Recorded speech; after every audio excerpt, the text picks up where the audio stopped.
အားလုံးပဲမင်္ဂလာပါမြန်မာဒလိထုံးတဲ့ဥပဒေအရသားသမီးစားစရိတ်အကြောင်းလေးကိုဥပဒေဘုဒ္ဓအနေနဲ့ဆွေးနွေးပေးသွားမှာပဲဖြစ်ပါတယ်ပြစ်မှုဆိုင်ရာကျင့်ထုံးဥပဒေပုံမှန်488မှာဆိုရင်သားသမီးစားစရိတ်ဆိုတာကတရားဝင်မယားကနေမွေးတဲ့သားသမီးပဲဖြစ်ဖြစ်တရားမဝင်နဲ့မယားကနေပြီးတော့မွေးဖွားလာတဲ့သားသမီးကပဲဖြစ်ဖြစ်ဖခင်ထံကနေပြီးတော့ရာဝင်ရှိမှာပဲဖြစ်ပါတယ်တရားဝင်မဟုတ်တဲ့မယားကနေပြီးတော့မွေးလာတဲ့သားသမီးဖြစ်မယ်ဆိုရင်ဒီလိုမျိုးစားစရိတ်တောင်းခြင်းခံရတဲ့သူနဲ့မွေးဖွားတဲ့သားသမီးဖြစ်တယ်ဆိုတဲ့အကြောင်းကိုထင်ရှားအောင်သက်သေပြဖို့အတွက်လိုအပ်ပါတယ်။အမှုတစ်ခုမှာဆိုရင်ကလေးစရိတ်ကောမယားစရိတ်ကောရလို့ကြောင်းတရားစွဲလျှောက်ထားတယ်ပေါ့နော်။ဒီလိုမျိုးလျှောက်ထားတဲ့သူကဒီလျှောက်ထားတဲ့သူနဲ့အကျဉ်းလင်များဖြစ်ကြောင်းကိုဝန်ခံပေမဲ့လည်းကလေးကသူနဲ့ရတဲ့ကလေးမဖြစ်နိုင်ဘူးဆိုပြီးတော့ကလေးစရိတ်ကိုမပေးနိုင်ဘူးဆိုပြီးတော့ခြေပိုက်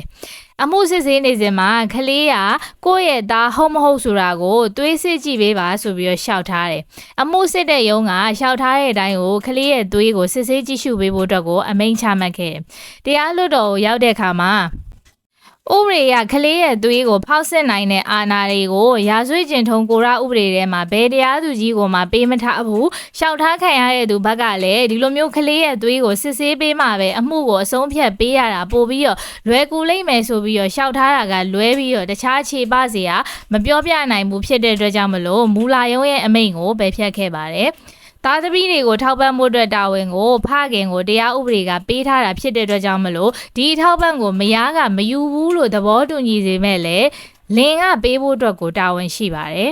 ကျမ်းမာတဲ့ယောက်ျားတိုင်းကသားမယားကိုပြုစုလုပ်ကြွေးရမှာဖြစ်တဲ့အတွက်ကြောင့်မလို့တရားဥပဒေအရယဟန်ယောက်ျားဖြစ်ပေမဲ့လည်းဒီတာဝန်ကိုမလွတ်ကဲနိုင်ပါဘူးယဟန်ယောက်ျားမှာအရွယ်မရောက်သေးတဲ့သားသမီးရှိမယ်ဆိုရင်စားစီပေးဖို့အတွက်တာဝန်ရှိပါတယ်အမှုတစ်ခုမှာဆိုရင်ဒီလိုမျိုးစားစီပေးဖို့အတွက်ကိုမယားလုပ်တဲ့သူကတရားစွဲဆိုလိုက်တာအနိုင်ရသွားတယ်စားစီပေးဖို့အတွက်အမိန့်ချပြီးတဲ့နောက်မှာယဟန်ပြုတ်သွားတယ်ယောက်ျားလုပ်တဲ့သူအနေနဲ့ဒီစားစီပေးဖို့အတွက်တာဝန်ကိုရှောင်လွှဲဖို့အတွက်ယဟန်ပြုတ်တာပဲဖြစ်မပြုတ်တာပဲဖြစ်ဖြစ်ယဟန်ဘွားနဲ့ပဲစားစရိတ်ကိုပေးဖို့အတွက်တာဝန်ရှိတယ်ဆိုပြီးတော့ဆုံးဖြတ်ထားတာကိုလည်းတွေ့ရပါတယ်ပြစ်မှုဆိုင်ရာကျင့်ထုံးဥပဒေပုံမှန်488မှာဆိုရင်စားစရိတ်မှာကလေးရဲ့ဝတ်ရေးစားရေးတာမကပဲနဲ့ပညာရေးအတွက်ကုန်ကျစရိတ်တွေကိုပါထည့်သွင်းမှုအတွက်လိုအပ်ပါတယ်ပညာရေးစရိတ်ဆိုတဲ့နေရာမှာတက္ကသိုလ်ပညာရေးစရိတ်လည်းပါဝင်ပါတယ်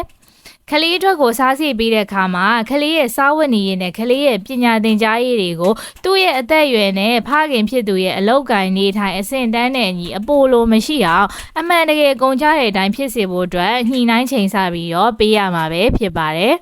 မိခင်တို့ကဒီကလေးလေးမွေးစားချိန်တုန်းကစားစီမတောင်းခဲ့ပေမဲ့လည်းနောက်တစ်ချိန်ဒီကလေးလေးကိုကျွေးမွေးဖို့အတွက်ကြောင်းထားဖို့အတွက်မတက်နိုင်တော့တဲ့အခြေအနေမျိုးရောက်လာတဲ့အခါမှာစားစီကိုတောင်းဆိုလာမယ်ဆိုရင်လည်းဥပဒေကတားမြစ်ပိတ်ပင်ထားတာမျိုးမရှိပါဘူးဆိုတဲ့အကြောင်းလေးကိုဥပဒေဘုဒ္ဓအနေနဲ့ဆွေးနွေးပေးလိုက်ရပါတယ်အားလုံးကိုကျေးဇူးတင်ပါတယ်